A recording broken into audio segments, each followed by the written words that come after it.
Hey everybody, Scout Crafter here again. Mishmash Monday, big day today. Lots going on tomorrow. I have my oil service tomorrow, my oil burner service. I always get stressed out over that. I want this guy, I've been getting the same guy for the last couple of years, but I always like a guy that takes care of my 80-year-old oil burner. And also, Election Day tomorrow. Big day here. A lot of us have been on edge. A lot of us have been a little stressed out over the last couple weeks. It's been rough, and tomorrow I'll find out whether I have to sell a kidney or things will be smooth and great for the next 4 years. We'll see. Hopefully everything goes well. I'll let you know on Wednesday. But today we got a few things. Again, it is a mosh. A couple things to do. Some other items that I got from the Long Island Tool meet that we had. A little bit of I want to do some rope. I got a nice hank of rope that I think you'll enjoy, and some other things. So let's get started right away. Okay, next up at the Long Island Tool meet, this is the rope. When you see me pass a lot of ropes around when I go to steam engine shows and stuff, they're usually nylon ropes. And the reason you pass them by is because you don't know how long they've been into the sun. And nylon is easily degradable by sunlight, UV light. So you can't trust that rope. Manila, however, is a whole different story. This is great rope. It's not affected by the sun. Well, everything's affected by the sun, but this really not too much. And this is in beautiful shape. And smell it. Oh, the smell of Manila rope is unbelievable. Now, so I bought this $5, a steel. I saw the problem. There is an issue here. And look at this. Half somewhere in the rope. Yes, that's right. It was abraded or something. You see that? Now, it was obviously cut or ran against something sharp. Unfortunately, there's nothing you could do to fix that, you know? And just like a chain, a rope is only as strong as its weakest link. So if there's 3 strands here, which this is a 3-strand rope, and one of them is broken like this one, the whole rope will only be as strong as this 2-strand part. So you have to cut it and make 2 smaller pieces. We don't like to ever cut a long piece of rope, ever, if you can avoid it. But this is the one time that it's okay to do. Also, if you notice the ends here, there were some of my former scouts or sailors out there are kind of laughing. Some wonky rope whipping. Again, this was probably done in the field that they were starting to unravel. They just took a piece of, but I always get a kick out of that. But that's why, so that's what we're going to do. A quick rope maintenance. We're going to find out how, hopefully it's not right in the middle where that fray is. We're going to cut it, unravel it, and do the whip the ends real quick. Okay, when you're going to, anytime you want to inspect your rope, the best thing to do is to find a good clean patch of grass and lay this out, and then just walk it down, inspecting all the rope all the way down to see if there's any weak parts, any abrasions, make sure there's no rocks or anything caught into it. And this size rope here is 5/8 inch Manila.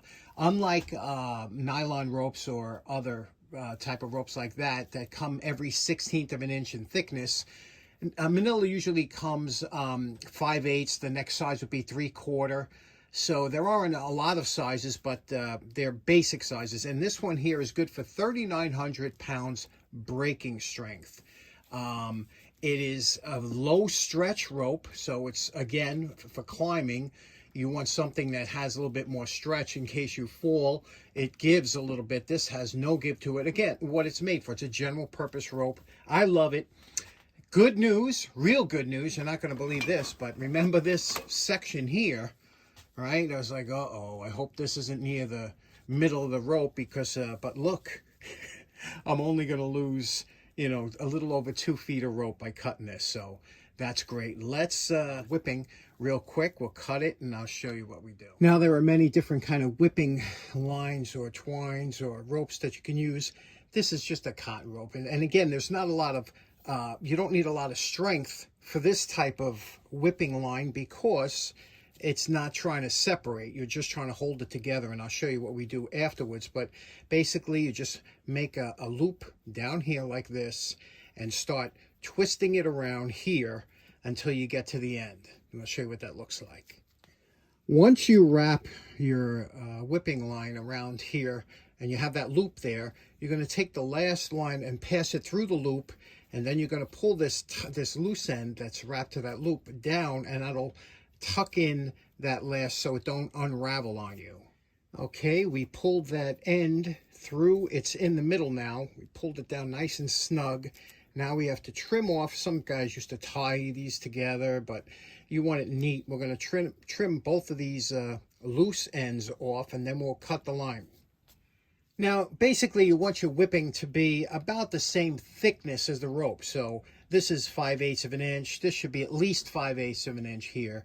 I like that. Looks good for me. That's a little bit longer. That might be closer to 3/4. Now we're going to trim and cut the rope above the whipping. And to do that, what I like to use, a lot of you guys pick these up because I did a video on these handy cuts, but a couple companies made them.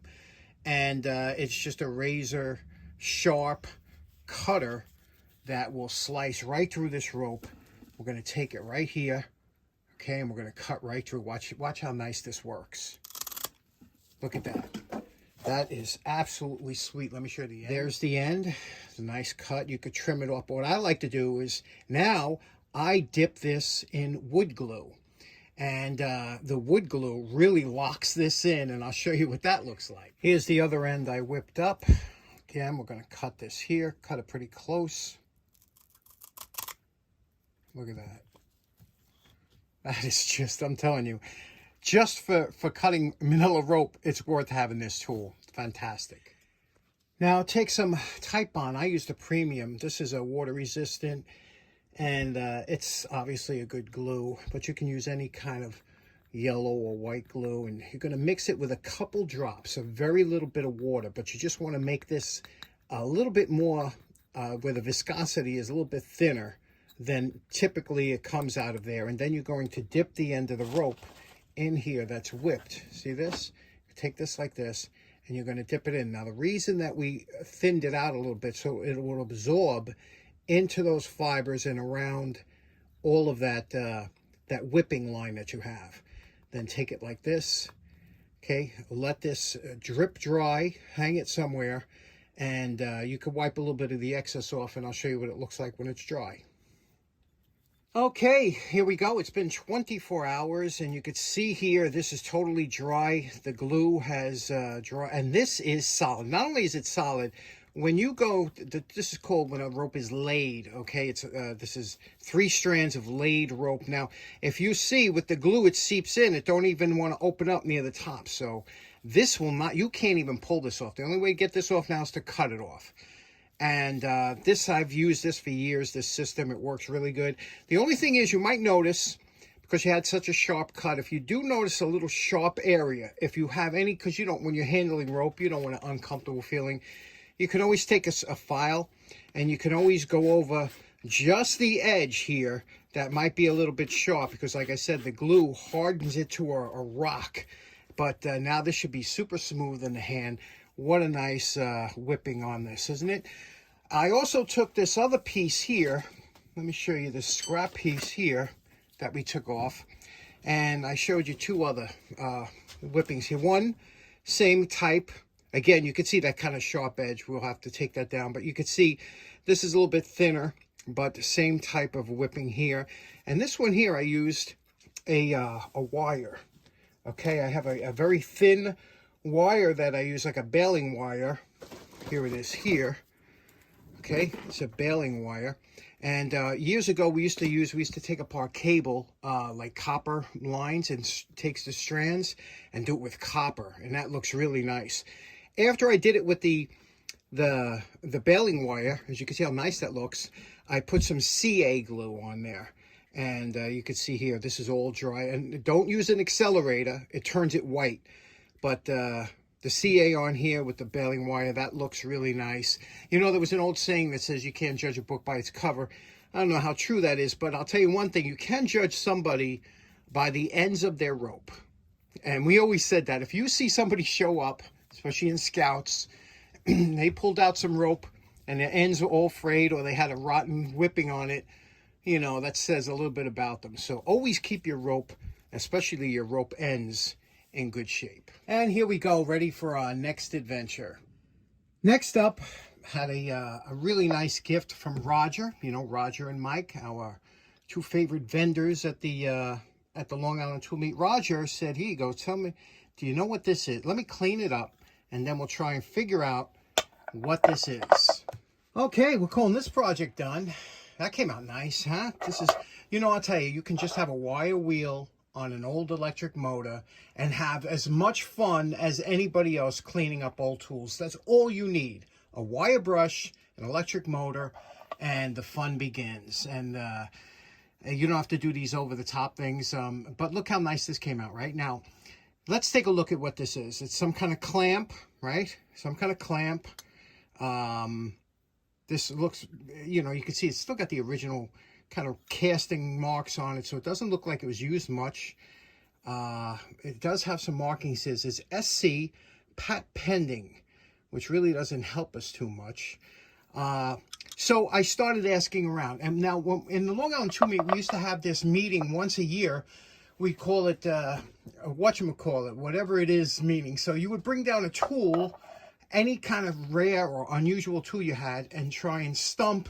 Or a lot of people brought down tools they had no idea what they were, and as a group we would try and figure it out. Many times we left their stump.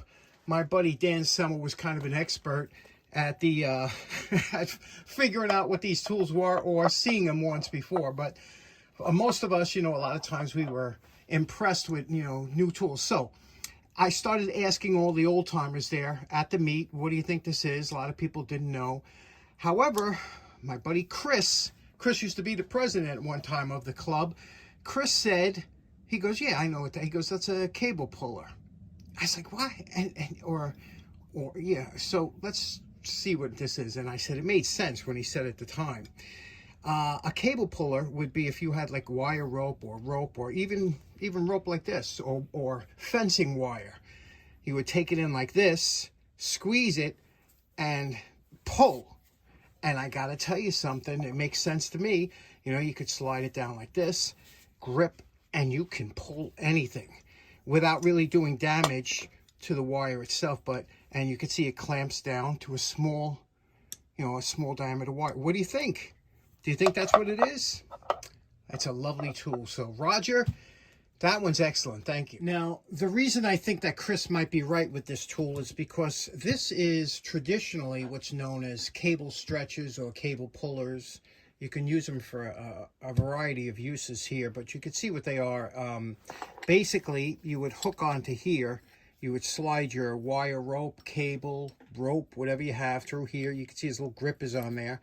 And then when you pull it, the harder you pull, the more it clamps down. There are 3 sizes here. This was made by Klein, and you can see here M. Klein and Son, Chicago, Illinois. This one here is a particularly nice one because it has a release here. You could see here that you could slip in your item here, close this gate, and then pull it that way. So that's a nice little feature here. These, you see these every once in a while at tool meets and stuff like that. A lot of people don't know what they are. They do run quite a bit of money on eBay. They're pretty expensive, but if you go to a steam engine meet or an old tractor show, these usually are a lot cheaper, but a lot of time farmers will use these for pulling more for fence. If you're stringing fence or something, they use it for that, but interesting, right? Now, not to be undone, Roger's brother Mike brought this down. And he says, here you go. He goes, I know you like your old porcelain stuff. And I said, I'm very happy to get this. It's a beautiful piece of porcelain. You can see this is a vintage electrical piece. However, I do not know what this is. And I'm sure with our viewers, somebody could figure out what this is. We get a lot of viewers much smarter than me. Also, we also have some guys out there that can search the internet like crazy. So let's take a look at what this is, okay? This apparently went on the wall at one time, okay? And you can see it looks like 2, what I would call resistors. I don't know. Maybe 2 big resistors. These, well, you see it says L, so that was probably load. So maybe this was the load coming in from the house, because this is a thicker copper wire. At the other end, we have much thinner wire. So this quite possibly, and it says this is an I think down here. So maybe this was a voltage reducer. I don't know. I'm hoping somebody would know. And, you know, what happens a lot of times if you had an old bell, like if you had a bell coming in, like this one over here in my house, that one was for the bell. If you ring the bell, you know, it was under the electrical panel.